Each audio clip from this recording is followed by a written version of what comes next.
आखिर कौन थी महाभारत काल की 5 सबसे खूबसूरत स्त्रियां, जिनकी एक झलक के लिए भी तरसते थे लोग। जहां एक तरफ यह एक रहस्य है कि महाभारत युद्ध की मुख्य वजह क्या थी और इस युद्ध के बाद क्या हुआ, वैसे ही महाभारत के युद्ध से संबंधित न जाने कितनी ऐसी बातें भी हैं जो आप सुनकर हैरान रह सकते हैं। ऐसी ही विचित्र बातों में से एक है महाभारत काल की सबसे खूबसूरत स्त्रियों के बारे में जानकारी। दरअसल महाभारत काल में कुछ ऐसी स्त्रियां थीं जिनकी एक झलक देखने की इच्छा सभी रखते थे। आइए जानें उस समय की सबसे खूबसूरत स्त्रियों के बारे में।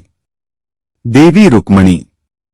देवी रुक्मणी महाभारत काल की सबसे खूबसूरत स्त्रियों में से पहले स्थान पर थीं। देवी रुक्मणी श्री कृष्ण की पत्नी थीं और उनका सौंदर्य इतना अधिक था कि वो साक्षात लक्ष्मी का रूप थीं। महाभारत ग्रंथ में इस बात का जिक्र है कि देवी रुक्मणी सबसे ज्यादा खूबसूरत स्त्री थीं।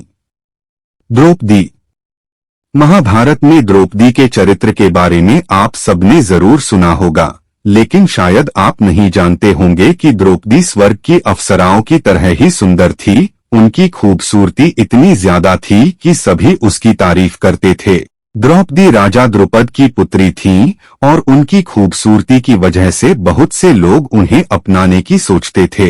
लेकिन राजा द्रुपद ने द्रौपदी के विवाह के लिए स्वयंवर रचा और अर्जुन ने स्वयंवर जीतकर द्रौपदी से विवाह कर लिया। लेकिन जब अर्जुन उन्हें अपनी पत्नी के रूप में घर लाए तो कुंती ने इसकी जानकारी के बिना ही द्रौपदी को 5 भागों में बांटने को कहा। इसी वजह से द्रौपदी 5 पांडवों की पत्नी कहलाईं। सत्यभामा।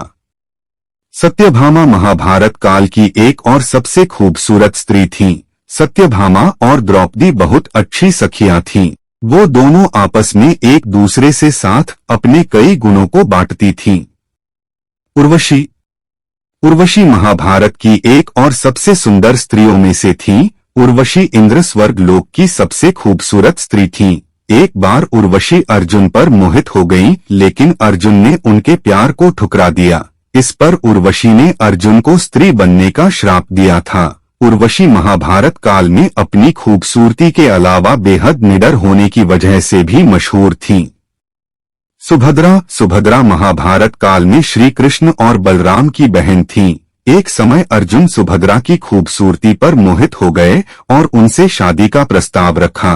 उस समय कृष्ण ने अर्जुन को सलाह दी कि वो सुभद्रा को लेकर भाग जाएं, क्योंकि सुभद्रा के भाई बलराम दुर्योधन से उसकी शादी करना चाहते थे। गंगा।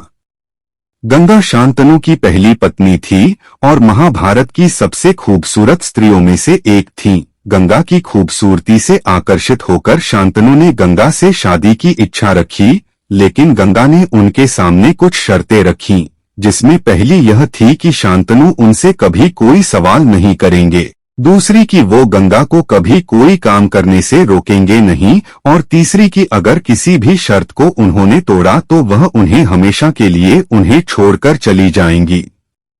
तो दोस्तों, ये थी महाभारत के समय की और द्वापर युग की स्त्रियां जो अपनी खूबसूरती के लिए जानी जाती थीं, और वास्तव में उनकी एक झलक लेना भी उस समय के लोगों के लिए मुश्किल था।